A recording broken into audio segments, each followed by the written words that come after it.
اللہ اللہ اللہ۔ حضرت حسن بصری رحمۃ اللہ علیہ ایک نوجوان کو روز کہتے تھے جا کوئی کام تلاش کر، روز بھیجتے۔ ایک دن وہ آگے آپ کی خدمت میں آ کے کہنے لگا حضور میں نے فیصلہ کر لیا، میں نے کوئی کام نہیں کرنا۔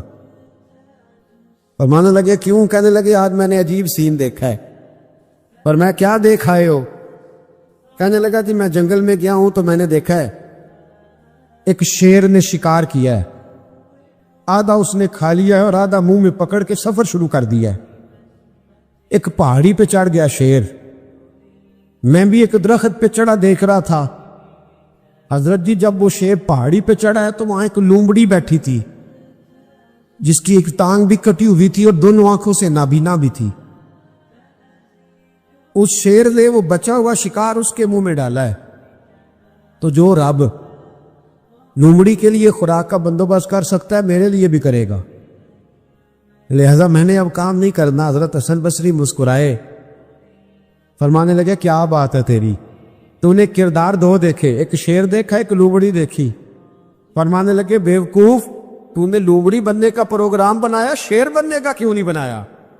تو لومڑی بننے کا پروگرام بنایا کہ کوئی کما کے لائے گا تو میں کھاؤں گا، شیر بن، شکار کر، کھا بھی اور کھلا بھی، غریبوں کے پاس بھی لے کے جا، کھا بھی اور کیا بن، شیر بن، شیر کھا بھی اور کھلا بھی، محنت کر، جدوجہد کر۔ علامہ اقبال لندن میں تھے تو بیٹے نے خط لکھا کہ ابا جی ضرورت پڑ گئی ہے، مجبوری آ گئی ہے، کچھ پیسے کسی سے ادھار لے لوں، جب آپ واپس آئیں گے تو لوٹا دوں گا۔ تو اقبال نے اپنے بیٹے کو خط لکھا اور اس خط کے اندر ایک نظم لکھی، اور کیا انداز اختیار کیا، جاوید کے نام اس نظم کا نام رکھا۔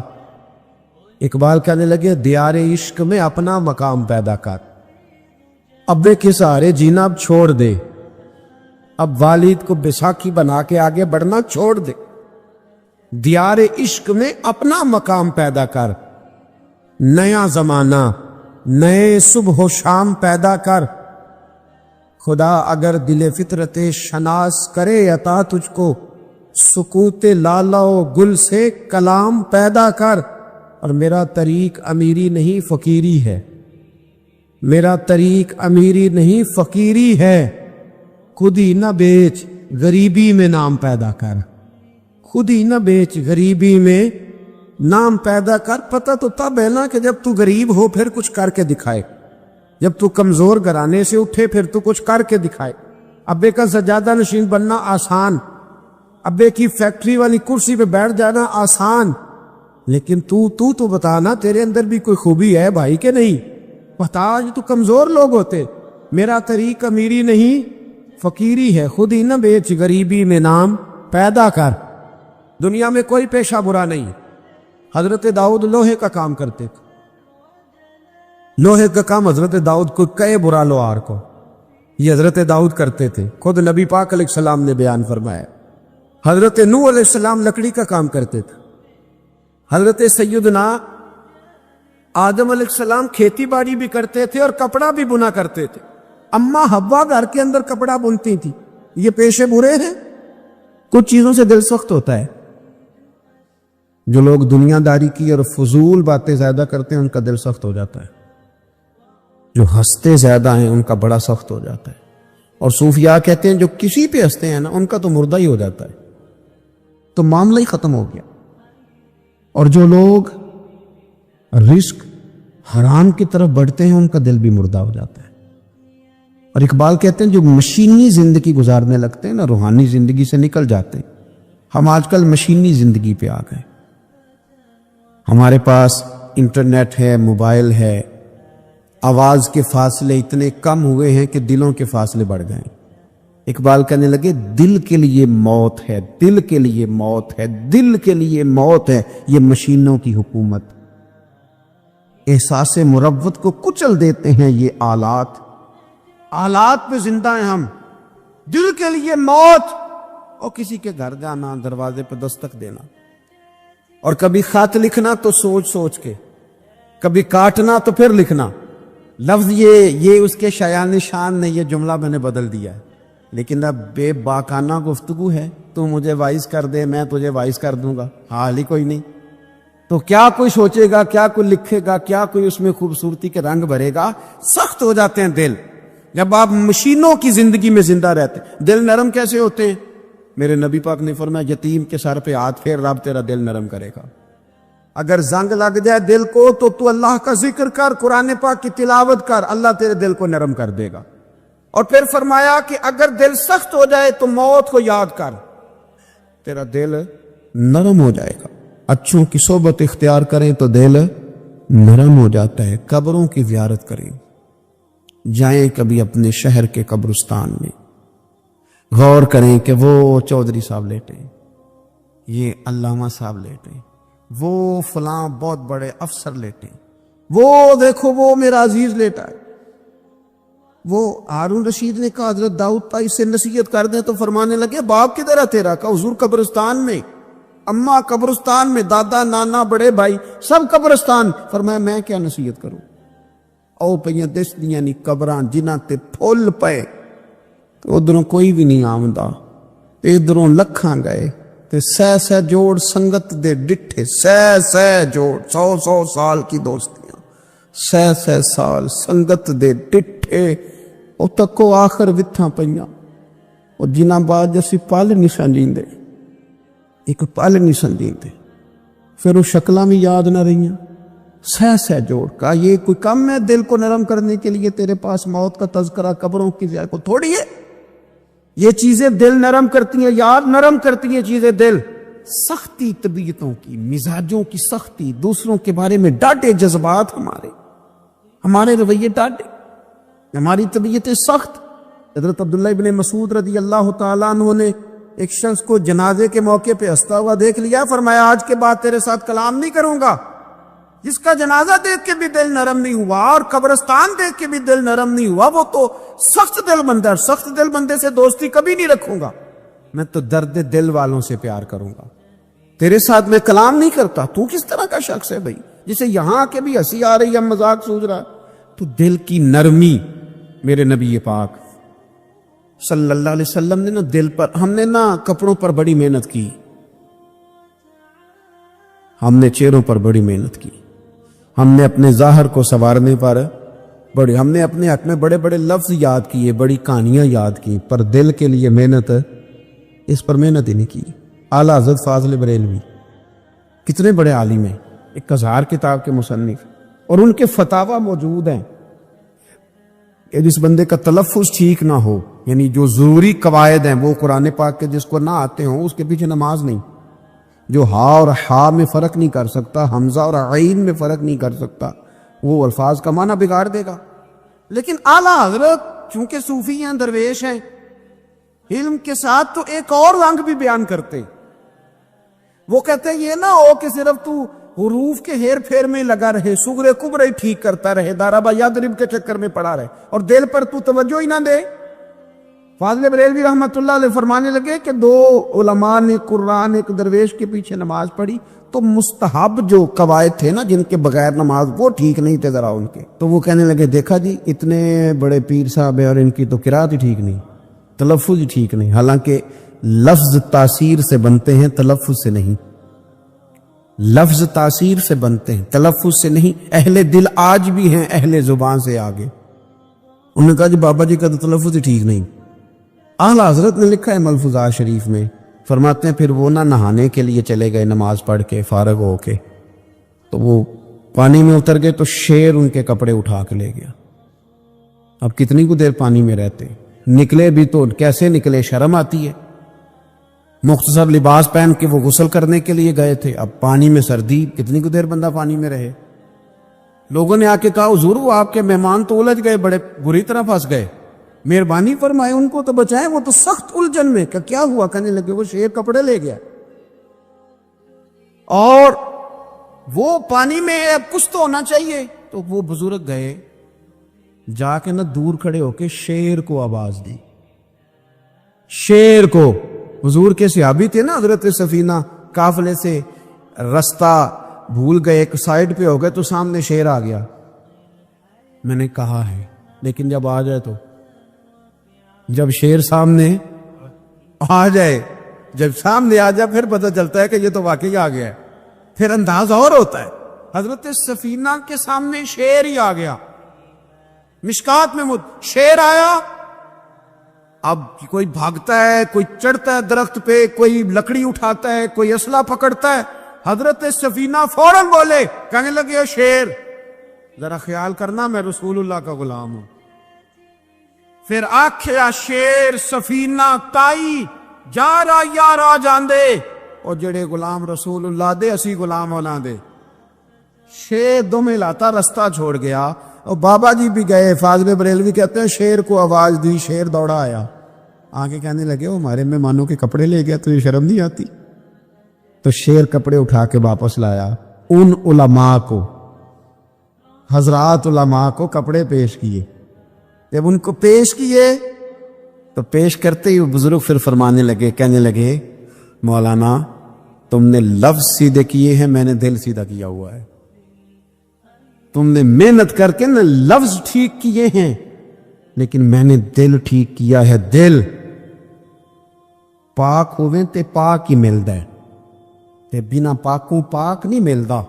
سارے جسم دے دھوون نالوں ایک ٹکڑا دھولا ہے دل دا۔ حضرت سلطان باؤ رحمت اللہ علیہ فرمانے لگے دل کالے نالوں منہ کالا چنگا، دل کالے نالوں منہ کالا چنگا، جے کوئی رمز پچھانے۔ اگر کسی کو بات کی سمجھ آئے، دل نہیں سیاہ ہونا چاہیے، منہ ہو بھی جائے تو کام چل جاتا ہے۔ تو اپنے دل کی صفائی پر دیکھیں میرے نبی پاک علیہ وسلم نے ارشاد فرمایا کہ رب نہ تمہارے مال دیکھتا ہے نہ چہرے دیکھتا ہے، رب تو تمہارا دل دیکھتا ہے۔ اور امام غزالی حدیث لائے ہیں، حضرت عمر فاروق رضی اللہ تعالیٰ عنہ فرماتے ہیں کسی نے حضور صلی اللہ علیہ وسلم سے پوچھا کہ رب آسمانوں میں کہ زمینوں میں؟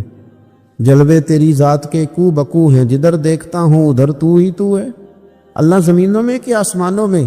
تو حضور فرمانے لگے رب تو بندہ مومن کے دل میں رہتا ہے، اللہ تو مومن کے دل میں ہے۔ مومن کے دل کتنا بڑا ہے وہ دل جس میں رب ہے، رب کی یاد ہے، رب کی محبت ہے۔ اس لیے حضرت عمر فرمایا کرتے تھے میں نے دل کی آنکھوں سے اپنے مالک کی زیارت کی ہے۔ اور اقبال نے شاید اسی لیے مشورہ دیا تھا کہ دل بینا بھی کر خدا سے طلب، آنکھ کا نور دل کا نور نہیں، اللہ سے آنکھوں والا دل مانگ، اندھا نہ ہو جائے کئی طرح دل، دل بینا بھی کر خدا سے طلب، آنکھ کا نور دل کا نور نہیں۔ عزیز بھائی اللہ کے جلوے، لیکن ایک بات ذہن میں رکھنا، کسی گلاس میں تھوڑی سی غلاظت ہو نا، دودھ تو دور رہا، شہد تو دور رہا، اس میں کوئی پانی بھی نہیں پیتا۔ تھوڑی سی غلاظت ہو اور آپ کی آنکھوں کے سامنے وہ غلاظت دھل بھی گئی، صاف بھی ہو گئی، شرعی تقاضے پورے ہو گئے، پھر بھی کچھ لوگ کہتے ہیں میری طبیعت نہیں مانتی، میرا دل نہیں مانتا۔ صحیح کہہ رہا ہوں میں؟ او بھائی اتنی سی غلاظت گلاس میں تھی اور سادہ پانی نلکے کا، تو اس میں پینا پسند نہیں کرتا۔ اور اگر دل غلاظت سے بھرا ہو تو رب کی محبت وہاں آئے گی، خدا اپنا قرب وہاں رکھے گا۔ کسی سے جلنا، کسی سے حسد کرنا، کسی کے بارے میں عداوت رکھنا، کچی بولیاں بولنا، اور اب تو اتنا عجیب حال ہو گیا، جماعتیں جماعتوں کے بارے میں برا خیال کرتی ہیں۔ خانقاہ اور آستانوں کا یہ حال ہے کہ سبق پڑھایا جاتا ہے دوسرے کے خلاف، بس ہم ٹھیک ہیں۔ یہ تصوف ہے کہ نیرا تو ٹھیک ہے، طریقت تو یہ تھی کہ میں ٹھیک نہیں باقی سارا زمانہ ٹھیک ہے، تو کس چکر میں پڑا ہوا ہے؟ اعلیٰ حضرت فاضل بریلوی رحمۃ اللہ تعالیٰ علیہ کے ایک درویش تھے، تو فاضل بریلوی رحمۃ اللہ سے کہنے لگے میں نے مرید ہونا ہے، فرمانے لگے پتر جلدی نہ ہو، جا سارا زمانہ دیکھ، اگر کوئی میری طرح کا مل گیا، مجھ سے بہتر مل گیا تو پھر میرے ساتھ وعدہ کر وہیں رہ جانا، ہاں اگر تیرے خیال میں نہ ملا تو پھر آنا، جا گھوم زمانہ دیکھ۔ یہ کیا بات ہوئی کہ آپ نفی کرنے لگے سارے زمانے کی اور کہیں صرف میں ہی ٹھیک ہوں، فقط میں ہی ٹھیک ہوں؟ یہ طریقت ہے؟ اور تصوف والے تو لوگ یہ کہا کرتے تھے میں تے بندہ ٹھگ جے لوکو، میں تے بندہ چور، اور جس دا خلقت کلمہ پڑھ دی او محمد ہور۔ وہ لوگ تو نفی کرتے تھے، وہ لوگ تو نفی کرتے تھے اپنی، کہتے تھے میں کوئی شے نہیں، میں تے بندہ ٹھگ جے لوکو، اور میں تے بندہ چور۔ میاں محمد بخش صاحب رحمت اللہ علیہ ایک عالم نگار نے لکھا تھا کہ وہ کچھ لوگ نا سکھ ہندو یہاں رہتے تھے تو ان کا نام محمد تھا چونکہ، تو بات کو شبہ پڑ گیا کہ شاید جن کا لوگ کلمہ پڑھتے ہیں نا مسلمان، معاذ اللہ یہ وہ والے۔ تو میاں صاحب اپنے بارے میں کیا کہ میں تے بندہ ٹھگ جو لوکو، میں تے بندہ چور، جس دا خلقت کلمہ پڑھ دی او محمد ہور، او میں تو ایک ٹھگ ہوں۔ حضرت میاں شیر محمد صاحب شرک پوری رحمت اللہ علیہ سرتاج ہیں اولیاء کے، پیر سید اسماعیل شاہ صاحب بخاری حضرت کرمہ والا شریف والے، وہ کہتے ہیں میں بیعت ہونے کے لیے جب شرک پور شریف آ رہا تھا تو رستے میں مجھے ایک بزرگ مل گئے، تو مجھے کہنے لگے کدھر جا رہے ہو، کون ہو؟ میں نے کہا میں سید ہوں اور میاں صاحب سے بیعت ہونے جا رہا ہوں۔ تو مجھے کہنے لگے وہ تو دنیا دار ہے، جیبوں میں ہاتھ ڈالتا ہے لوگوں کی، تو سید ہو کے رائن کے پیچھے کیا لینے جا رہا ہے؟ جیڑا بلے نو سید آکھے دوزخ مل نہ سزائیں، جیڑا بلے نو رائیں آکھے او جنت پینگا پائیں، کیونکہ رانجا رانجا کر دی نی میں ہوں آپ ہی رانجا ہوئی، رانجا یاکھن ساری میں ہیر نہ آکھے کوئی۔ وہ تو کدھر جا رہا ہے؟ کہتے میں نے کہا بابا زیادہ باتیں نہ کر ناراض ہو جاؤں گا۔ کہتے بابے نے کئی دفعہ رستے میں مجھے منع کیا نہ جانا نہ جانا، فلانی جگہ چلا جا فلانی جگہ، لیکن میں چلا گیا، میری طلب صادق تھی۔ جب میں باہر جا کے بیٹھا تو اندر سے بلاوا آیا کہ میاں صاحب نے بولا، اندر گیا تو یہ تو وہی بابا جی ہیں جو مجھے روک رہے تھے۔ تو میاں جی خود ہیں حضرت میاں صاحب، کہنے لگے بیلیا تینوں بڑا موڑیا پر تو مڑیا ہی نہیں۔ وہ تو روکتے تھے، اپنی نفی کرتے تھے، دل صاف دوسرے کے بارے میں، نظریہ صاف، کسی کے بارے میں خیر کا جملہ، کسی کی وکالت کرنا، کسی کا عیب چھپانا، کسی کے بارے میں اچھے لفظ بولنا، یہ مومن کی شان ہے۔ مومن کا دل ایسے سونا، میرے نبی پاک صلی اللہ تعالی علیہ وسلم نے فرمایا یہ میرا زید بن حارثہ ہے، اس کا دل اللہ نے نور ایمان سے بھر دیا ہے، ایمان سے دل بھر دیا رب تعالیٰ نے۔ ایک دن صبح صبح حضور نے پوچھا، اور داتا صاحب نے اس کو لکھا ہے، نبی پاک نے پوچھا آج تم نے صبح کس طرح کی؟ عرض کی یا رسول اللہ اس حال میں کہ میں پکا مومن ہوں۔ حضور نے فرمایا تو پکا مومن ہے کس طرح؟ کہنے لگے یا رسول اللہ میں اس طرح کا مومن ہوں کہ سونا اور مٹی میرے لیے برابر ہے، پیسے آ جائیں تب بھی کوئی ٹینشن نہیں، نہ آئے۔ حضرت زید بن حارثہ رضی اللہ تعالیٰ عنہ عرض کرنے لگے سونا اور مٹی برابر ہے، کوئی پرواہ نہیں۔ تو حضور نے فرمایا تیرے ایمان کی دلیل؟ عرض کرنے لگے یا رسول اللہ میرے ایمان کی شان اور دلیل یہ ہے کہ میں یہاں زمین پہ بیٹھ کے نظر اٹھاؤں تو میری نظر اللہ کے عرش تک جاتی ہے، میں بتا سکتا ہوں کہ جنتی جنت میں جا رہے ہیں اور راضی ہیں، جہنمی جہنم میں جا رہے ہیں اور چیخ رہے ہیں، میں بتا سکتا ہوں۔ حضور نے فرمایا پھر اس کی حفاظت کر، پھر اس جذبے کی حفاظت کر۔ جب دل صاف ہو، نور ایمان سے بھرا ہوا ہو، علم لدنی کب آتا ہے؟ علم لدنی نیک آدمی کو ملتا ہے، جب بندہ متقی پرہیزگار ہو نا، ناجائز نہ کھائے، ناجائز نہ دیکھے، ناجائز نہ بولے، تو پھر اللہ تعالیٰ اسے علم کا نور دیتا ہے۔ جو لوگ کہانیوں میں الجھ جاتے ہیں نا، زیادہ باتیں کرتے ہیں، زیادہ گھومتے ہیں، زیادہ سازشی عناصر کا شکار ہوتے ہیں، ان کے تو حافظے کمزور ہو جاتے ہیں، یاد ہی نہیں رہتا، باتیں اتنی کرتے ہیں پتہ نہیں سویرے کیا کہا تھا دوپہر کو کیا کہہ رہے ہیں۔ جب انسان کا دائرہ کار تقوی والا ہو پھر اس پر علم کی روشنی کھلتی ہے، پھر دروازے کرم کے کھلتے ہیں، اپنے دائرے محدود کر لیے جائیں۔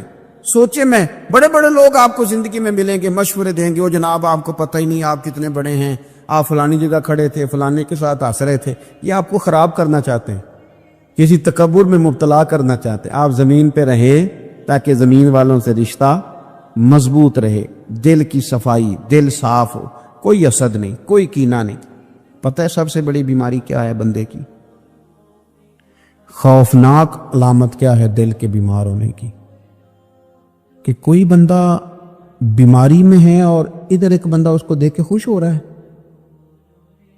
کسی کو زوال آ گیا ہے، کاروبار ڈوب گیا ہے اور یہ دیکھ کے خوش ہو رہا ہے، مر گیا اس کا دل، مردہ ہے، اندر کوئی دل نہیں۔ آپ یعنی ایک بندہ رسوا ہو گیا اور یہ خوش ہو رہا ہے، دیکھا میں نے نہیں کہا تھا۔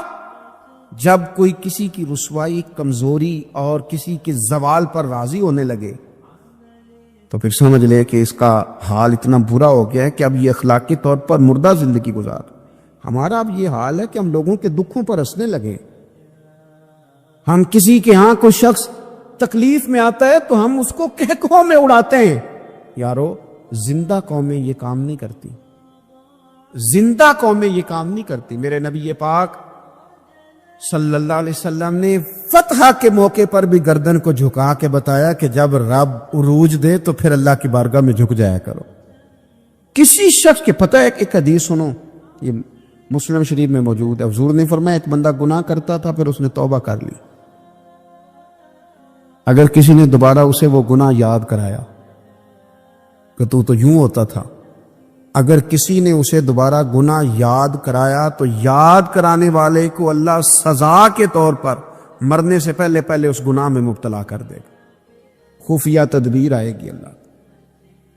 جس کو اللہ نے معاف کر دیا، زمین آسمان بھول گئے، فرشتوں کے دفتر سے اس کا گناہ محو کر دیا گیا، تو نے کیوں یاد رکھا؟ لیکن ہمارے دل اس طرح کے ہیں، خیر کی خبریں نہیں دیتے. ہم خیر کی خبر نہیں دیتے، مثبت بات نہیں کرتے. ہمارے رویے دوسروں کے بارے میں سخت ہیں. یعنی بہو سے داماد سے اختلاف ہو گیا، پھر اس نے معافی مانگ لی، پھر ہم نے معاف کر دیا، پھر 1 سال کے بعد دوبارہ لڑائی ہوئی تو پچھلی بات دوبارہ یاد کرنی چاہیے تھی. اس کی تو معافی دے دی تھی آپ نے، لیکن آپ نے پھر یاد کر لی وہ بات. اس کا مطلب ہے آپ نے صلح کی تھی، دل صاف نہیں کیا تھا. دل جب آپ صاف کر لے تو پھر معاملہ ختم ہو گیا. پھر آپ پھر نکال پھینکے ساری چیزیں. مسند امام احمد بن حنبل میں حدیث ہے، حضرت انس بن مالک رضی اللہ تعالیٰ عنہ کہتے ہیں میں بھی بیٹھا تھا، حضرت عبداللہ ابن عمر رضی اللہ تعالیٰ عنہ بھی حضور کی بارگاہ میں بیٹھے تھے. نبی پاک صلی اللہ تعالیٰ علیہ وسلم نے فرمایا ابھی ایک شخص تمہارے پاس آنے والا ہے، تیاری کر لو، آنے والا جنتی ہے. کہتے ہیں ایک شخص اندر داخل ہوا تو سادہ سا بندہ، داڑھی سے پانی کے قطرے گر رہے، جوتے ہاتھ میں پکڑے یا بغل میں دبائے، اور آ گیا، حضور سے بات چیت کی، چلا گیا. ہم بڑے خوش تھے کہ کمال نہیں ہو گیا جس کو حضور نے دنیا میں جنت کی بشارت عطا کر دی. اگلے دن اس نے اتفاق، ہم اسی جگہ اسی حال میں بیٹھے تھے کہ پھر محبوب نے فرمایا بھی ایک بندہ آنے لگا، جنتی ہے. کہتے ہیں وہ بندہ آیا تو دیکھ کے حیران ہو گئے، یہ تو وہی کل والا ہی بندہ ہے.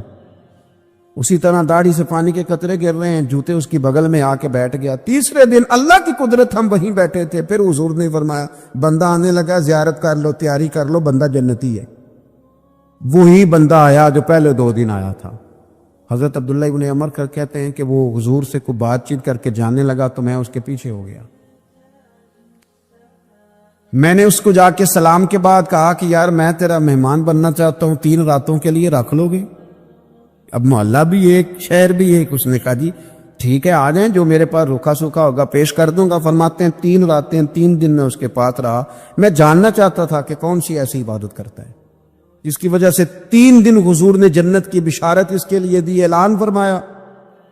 کہتے ہیں میں نے کوئی غیر معمولی چیز نہیں اس کے اندر دیکھی، کوئی انوکھی عبادت نہیں دیکھی. عشاء پڑھتا، فجر تک سویا رہتا، میں تہجد کے وقت اٹھتا، نفل پڑھتا.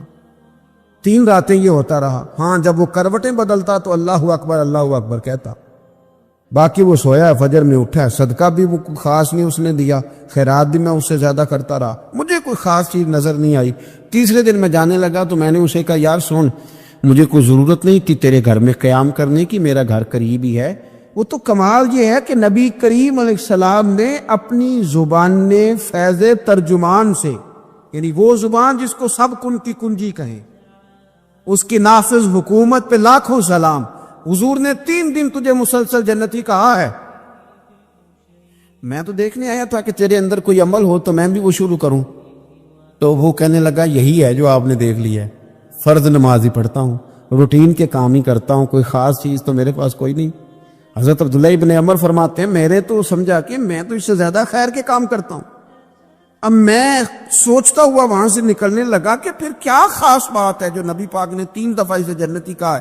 جب میں نکلنے لگا نا، دروازے پہ مڑنے لگا تو اس نے آواز دی، کہا یار سنو ایک بات یاد آئی ہے.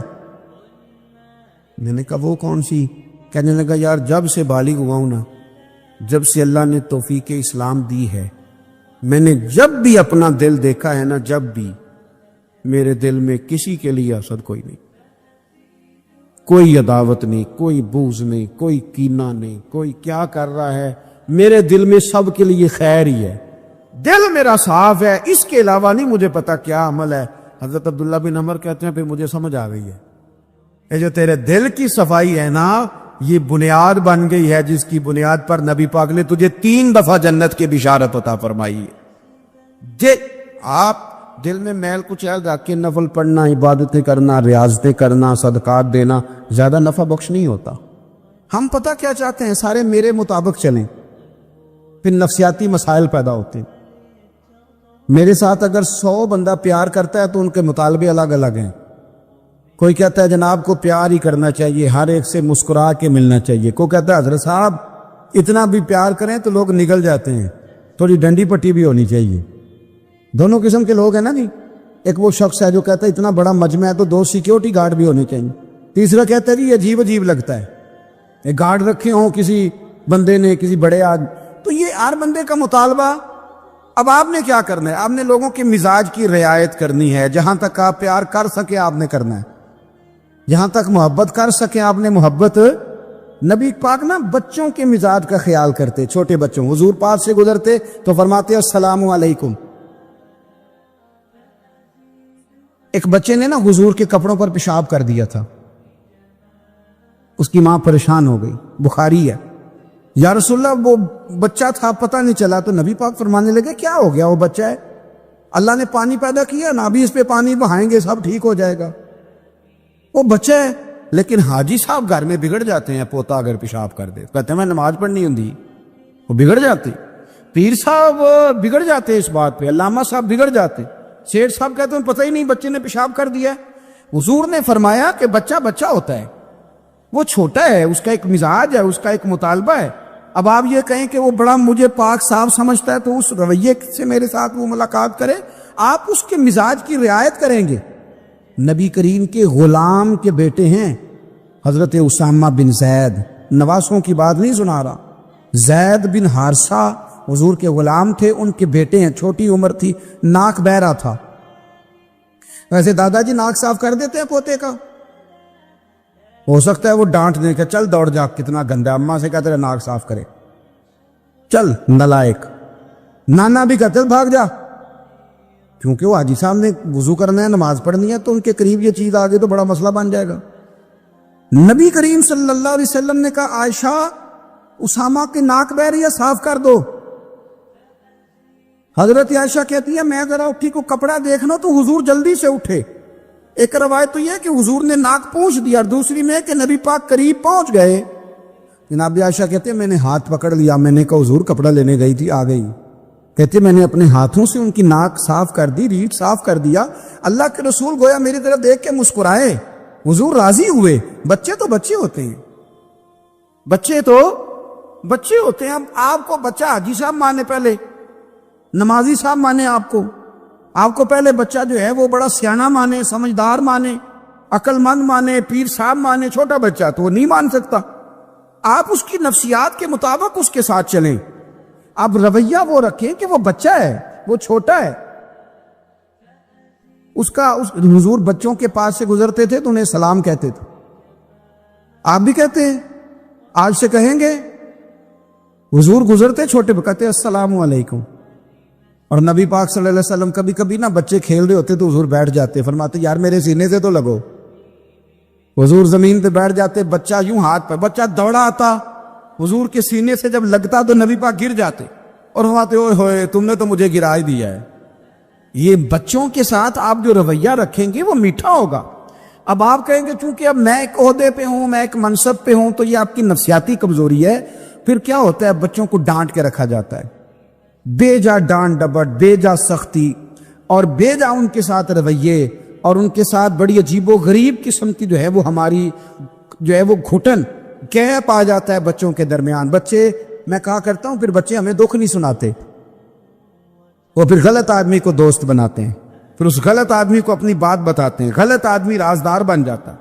آپ ان کی نفسیات کے مطابق ان سے پیار کریں، انہیں ٹائم دیں، آپ دیکھیں یہ کیا سوچتے ہیں، کیا کہتے ہیں، کس طرح کا ان کا رویہ ہے بچوں کے ساتھ۔ پھر نوجوان جب کوئی ہو جاتا ہے تو اس کی سوچیں جوان ہو جاتی ہیں۔ نوجوانوں سے معذرت کے ساتھ نبی پاک علیہ السلام نے نوجوانوں کی حکومت سے پناہ مانگی۔